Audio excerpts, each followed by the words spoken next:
एक आपको छोटा सा दृष्टांत सुनाते हैं। व्रज में एक गोपी रहती थी, ग्वालिन।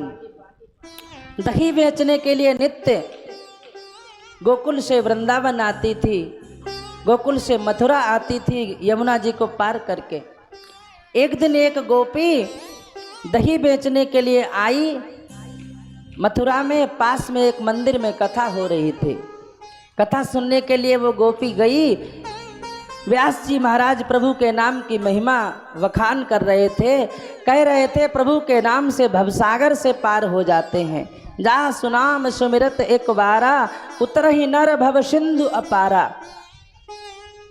गोपी ने कथा सुनी, वापस गई। थोड़ा सा अंधकार हो गया था, संध्या काल के बाद रात हो गई थी। उसने सोचा कि नाव तो घाट पे कोई है नहीं अब, लेकिन पंडित जी ने कहा था कि भगवान का नाम लेकर के भवसागर से पार हो जाते हैं, तो ये तो छोटी सी नदी है, तो इसको तो हम पार ही कर लेंगे।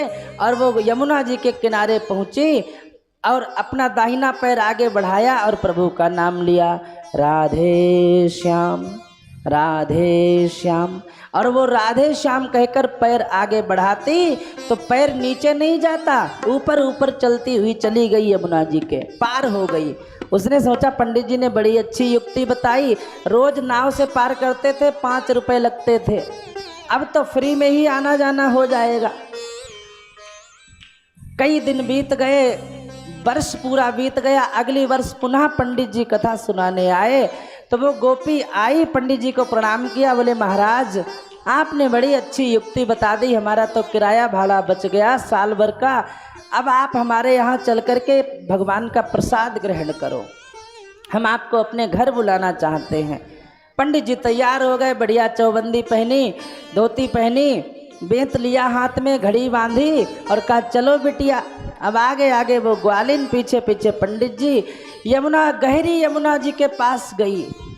कोई नाव नहीं, कोई नाविक नहीं। पंडित जी ने कहा बिटिया नवैया तो है नहीं, पार कैसे चलेंगे?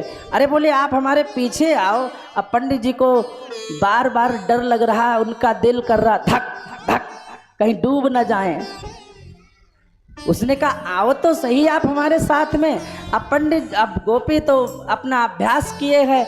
गोपी ने कहा राधे श्याम राधे श्याम, और वो तो जा रही है ऊपर ऊपर। पंडित जी ने सोचा नीचे कोई लकड़ी वकड़ी होगी, उसी के ऊपर ये चल रही है। और जैसे ही पंडित जी ने पैर रखा, इतने इतने पानी में चले गए। अरे बोले ये तो हमें मार ही डालेगी।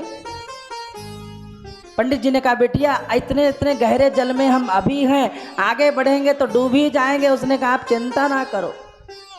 पंडित जी को घर बुलाकर ले गई, कपड़े वस्त्र जो है वो बदलवाए और बाद में भोजन इत्यादि करा के वापस आई। फिर पंडित जी को पार कराया।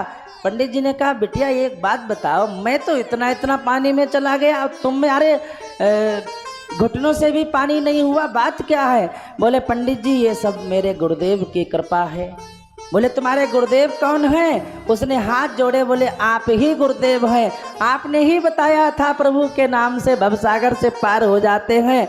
तो भवसागर तो हमने देखा नहीं, लेकिन यमुना पार रोज हम हो जाते हैं उस नाम से। बोलिए भक्तवत्सल भगवान।